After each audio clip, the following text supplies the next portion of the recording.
Amigos de su periódico AM, seguimos en conversación con nuestro gobernador Diego Sinué Rodríguez Vallejo. Gobernador, ahora ¿cómo estás, Mariana? Qué gusto. Muchas gracias, igualmente. Quiero abordar con usted el tema de la seguridad aquí en el Estado. ¿Sí o no a la presencia de las fuerzas federales hasta el 2028 y por qué?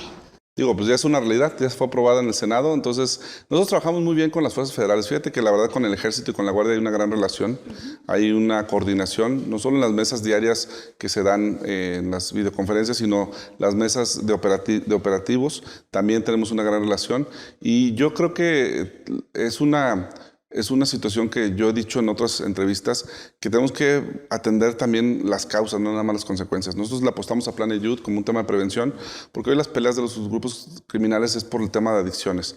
Pero también he señalado que uno de los errores de la estrategia, no solo de este gobierno, sino de los anteriores federales, es que cada vez se le apoya menos a las policías municipales y cada vez se apuesta más al ejército. Y yo creo que la seguridad se construye desde lo local. No vamos a encontrar paz duradera si no apostamos a las policías locales. ¿Por qué? Porque el policía de proximidad, el policía de barrio, es el que ayuda a inhibir y a prevenir la comisión de delitos y los grupos, fuerzas estatales o federales, se encargan de la delincuencia organizada y entonces estamos debilitando el flanco del que atiende a la ciudadanía, ¿no? Y eso es lo que me preocupa repito, no este sexenio, desde el de Calderón y Peña Nieto. Ahora, con estas situaciones que hemos visto en muchas policías municipales que son complicadas también precisamente por esta proximidad con la ciudadanía, ¿qué más viene para, digamos, filtrar a quienes llegan a las corporaciones y luego las contaminan, ¿no? Bien lo mencionó, la policía también la más vulnerable que decirlo es la policía municipal, porque es la que tiene el contacto directo con la ciudadanía, pero también es la que vive ahí su familia. Entonces, es siempre la más vulnerable a ser cooptadas, a ser amenazadas. Tú lo viste hace unos días ahí en Cortázar, precisamente tuvimos la detención de dos policías que están presuntamente involucrados en un homicidio. La fiscalía tuvo ahí esa detención. Entonces, sí necesitamos blindar más a las policías. ¿Nosotros qué hemos hecho? Son ya 800 millones de pesos lo que hemos dado para policías municipales de presupuesto estatal y no vamos a dejar de apoyarlos porque sí requieren más capacitación, más apoyo técnico, más equipamiento y en eso estamos enfocados. Ok.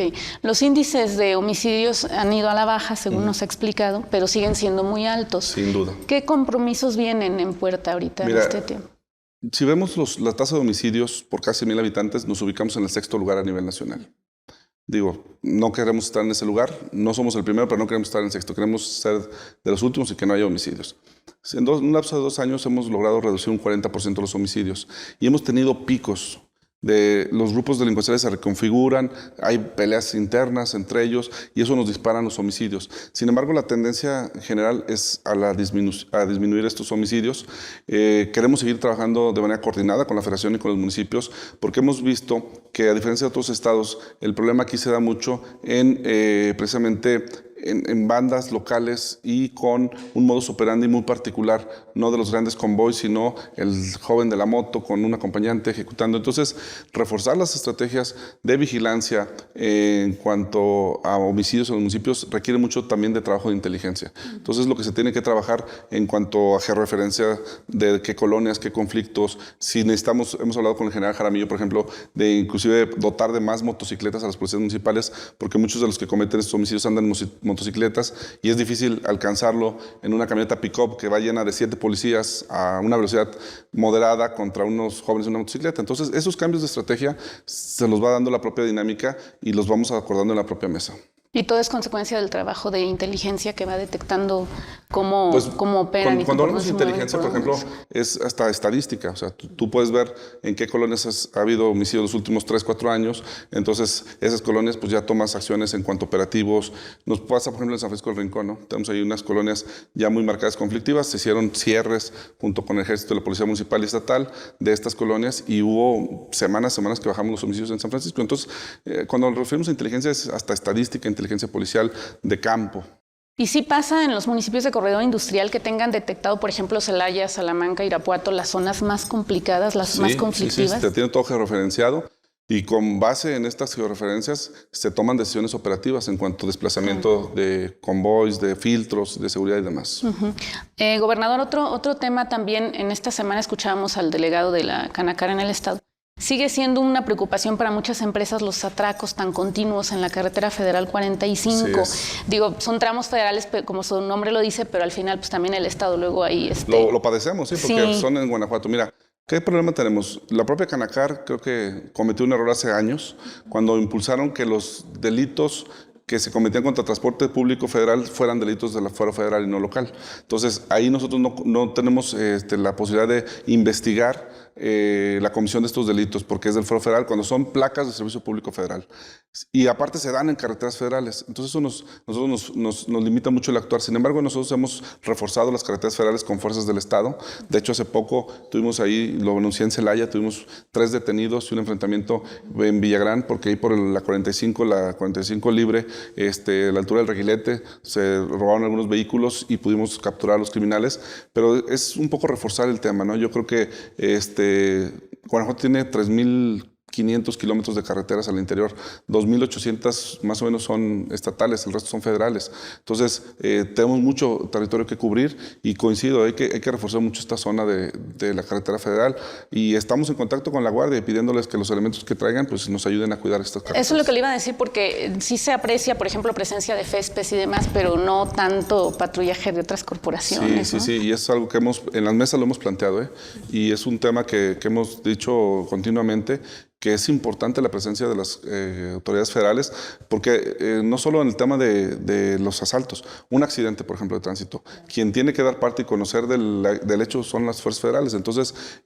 me han abordado ciudadanos que me han dicho que, porque hay muchas carreteras federales que a lo mejor la gente no ubica que son federales. Puedo poner un ejemplo, la que viene de San Felipe a Dolores y Dolores a San Miguel de Allende es federal, por ejemplo. Y mucha gente piensa que es estatal. Entonces hay un accidente y el destacamento está en San Luis de la Paz, en la 57.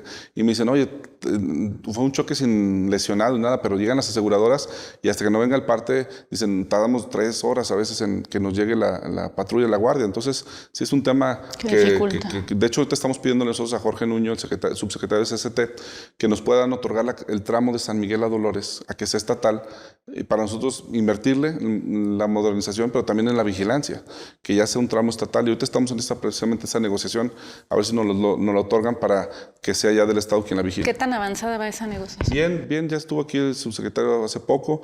De hecho, ya están en la etapa donde los abogados empiezan a mandar los documentos y le hacen correcciones unos de un lado y otro, pero luego es la más complicada, ¿no? Yo soy abogado, luego complicamos las cosas, pero ahí va avanzando. Gracias. Gobernador, hay otro tema, la extorsión. Es un asunto que aqueja a muchísimos comerciantes de todos los tamaños, empresas de todos los tamaños. Además de reiterar el llamado a la denuncia, a que la cultura de la denuncia prevalezca, ¿qué le dice a esa gente que vive con la sensación de temor, de vulnerabilidad, de recibir en algún momento algún tipo de amenaza? Si bien es cierto, en el delito de denuncia, de acuerdo al Secretario Ejecutivo Nacional Federal, es decir, al gobierno federal, los datos del presidente, estamos en el lugar número 22 de extorsiones, de 32, el 22. Sin embargo, es uno de los que se ha incrementado. Y hay 2 tipos de fenómeno criminológico en este tema, ¿no? Las famosas llamadas de extorsión virtuales que le está haciendo alguien desde un cerezo en Tamaulipas, en el Estado de México, en Guadalajara, y que desde allá están engañando a la gente, haciéndole creer que afuera hay un sicario y que si no deposita en este momento, y eso se ha incrementado muchísimo. Y luego está el otro tipo, que es la que se da en sitio, que le dejan el papelito y comuníquese este número si no va con consecuencias, ¿no? Entonces, para ambos es importante conocer cómo proceder. Yo le diría a la ciudadanía que en caso de que reciba una llamada telefónica diciéndoles que les hablan de un cártel, lo mejor es colgar. Seguramente es una extorsión, casi 100% seguro que es una extorsión de una persona que está en prisión y que a través del internet, de un directorio telefónico, de un padrón que consiguieron, tienen los datos y que van a tratar de engañar a la gente con este secuestro virtual o extorsión telefónica virtual. Es colgar. Cuando es en sitio, es muy importante que vayan a denunciar al Ministerio Público, que acudan con nosotros a presentar una denuncia, porque es la única manera de poderlos perseguir y detener y llevarlos hasta un juez, ¿no? Es complicado este delito acreditarlo si no es a través de la denuncia, porque muchas veces el joven que mandan a dejar el papelito no está armado, es menor de edad, y a veces los detenemos y se queda truncado ahí el proceso y no llegamos con el líder de la banda. Hemos desarticulado muchas bandas, sobre todo en la zona del Laja Bajío, gracias a que los comerciantes denunciaron y que se animaron a denunciar. Hemos ya detenido muchísimas personas. En lo que va del año, estoy seguro que van más de 30 personas detenidas por este delito, pero en el resto del estado ahí todavía les cuesta denunciar. Entonces yo pedirles que por favor presenten denuncias, va a ser muy importante. Menciona una particularidad que la hemos notado mucho en las últimas semanas. Utilizan a menores de edad. Así es. Se ha detenido a menores de edad. Aquí en León tuvimos el caso de El Mudo, que incluso le pedimos su opinión. Sí. ¿Viene alguna propuesta? ¿Han pensado alguna propuesta con el Poder Judicial, incluso Tenemos con que el revisar sistema legal? El tema, muchos empresarios nos piden, ¿no?, bajar la edad legal para poder ser procesados. Eso yo les explico que ya es muy complicado porque tenemos tratados internacionales firmados en materia de derechos humanos de los menores y ya no es posible bajar esta edad. Porque acuérdense que en la jerarquización de las leyes, ya me estoy trabando, en la jerarquía de las leyes, tenemos la Constitución y están los tratados internacionales. Y estos tratados nos obligan precisamente a respetar estos derechos fundamentales de los menores. Entonces es muy complicado, prácticamente imposible bajar la edad penal. Lo que sí podemos hacer es trabajar mucho con los jóvenes y por eso, perdón que insista otra vez en Planet Youth y en las causas. Las causas no las estábamos atendiendo, solo las consecuencias. Es decir, ya solo estábamos buscando cómo castigar o procesar a un joven que tiene 15, 16 años y que está ya con un grupo criminal. Pero la pregunta es, hace 3 años ese joven tenía 12 años. ¿En qué momento dejó de ser un niño y pasó a estar parte de una banda criminal? ¿Qué se rompió en la sociedad, en su familia o en la colonia para que esto sucediera? Y cuando vemos Planet Youth nos damos cuenta que el problema de las adicciones es uno de los problemas más graves que hemos enfrentado como país y a nivel global, y que si no le entramos al fondo, y el fondo es que cada vez más niños prueban alcohol o tabaco, que son los iniciadores de otro tipo de sustancias, que después por adicción o por muchas otras razones, por apología del delito, terminan yéndose a estas bandas criminales. Entonces tenemos que atacar el problema de raíz y eso Planet Youth nos ayuda. Acuérdense que Planet Youth es el convenio que tenemos con Islandia, del único país que ha logrado bajar las adicciones en el mundo y que ayuda a más de 35 países, entre ellos Guatemala, Chile, varios de Sudamérica. Ok, gobernador. En otro tema también vinculado a la seguridad, ha enfrentado muchas situaciones muy complicadas en su gestión también de inseguridad. ¿Cree que electoralmente esto le va a pegar en el 2024? Mira, yo te voy a platicar algo. En el 2018, cuando llego, ya traíamos el tema de homicidios arriba de los 3,000 homicidios, ¿no? 2019 se incrementa. 2019 tomamos acciones, intervenimos en el poblado de Santa Rosa, tomamos el control y empezamos a una serie de detenciones y desarticulaciones de bandas criminales. Para el 2020 agarramos al líder de la banda y a partir de ese agosto 2020 empieza la disminución de los homicidios. Es decir, ya pasamos el proceso electoral del 2021. Al final la gente, lo que te puedo decir es que ha visto que se está trabajando, que están bajando los homicidios, pero por otro lado, somos un estado que si vemos el delito de secuestro, estamos en el 30 de 32, extorsión 22 de 32, robo en transporte público el último lugar, 32 de 32. Es decir, en la mayoría de los delitos de que impactan a la sociedad estamos por abajo de la media. Entonces la ciudadanía, lo decía ayer, el ENVIPE saca una encuesta de si un mexicano le dedica 10 pesos a la seguridad, en Guanajuato de esos 10, 2 pesos son a reponer lo que les robaron, cuando la media nacional es de 6 pesos. ¿Qué quiere decir? Que una persona que es de Guanajuato en promedio le dedica 2 pesos a recuperar el cristal que le rompieron, el celular que le robaron, y en el resto del país le dedican 6 pesos. Entonces, esto habla de que ha habido una disminución de los delitos. De hecho, INEGI reporta también en el año pasado que Guanajuato fue el único estado que bajó en un 40% la comisión de delitos en general. Entonces, se están dando los resultados y al final la gente a la hora de votar valora esto, toma estas cuestiones en cuenta.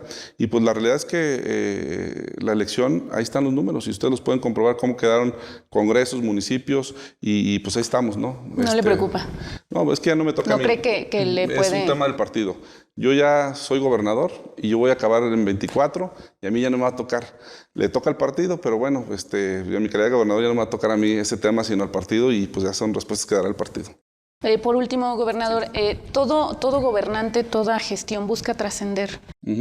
A Diego, a su administración, ¿le preocupa trascender y que se recuerde las continuas masacres que por desgracia se han vivido en varios municipios? Mira, hay muchos gobernantes que están preocupados por hacer historia y por trascender y terminan por el contrario. Quienes nos dedicamos a trabajar y a dar resultados, no nos preocupa la trascendencia de nuestro nombre, nos preocupan los hechos y los resultados. Y hoy te puedo decir que Guanajuato es un estado que siguen confiando en las empresas y siguen invirtiendo. Estamos en un estado que tenemos futuro y visión de futuro. Vamos hacia la manufactura. Pocos estados pueden hablar de futuro. Tercero, somos un estado que está dejando una administración ordenada y con mayores ingresos propios por los recortes federales. Entonces yo estoy tranquilo de que tenemos un gran equipo de trabajo y que las cosas que estamos dejando sentadas como mente factura, plan de ayuda de las adicciones, son cosas que van a continuar en el futuro y esa va a ser la mejor herencia. Muchas gracias, gobernador. Gracias por el tiempo. Amigos de su periódico AM, pues le agradecemos al gobernador su tiempo. Nos vemos en la próxima.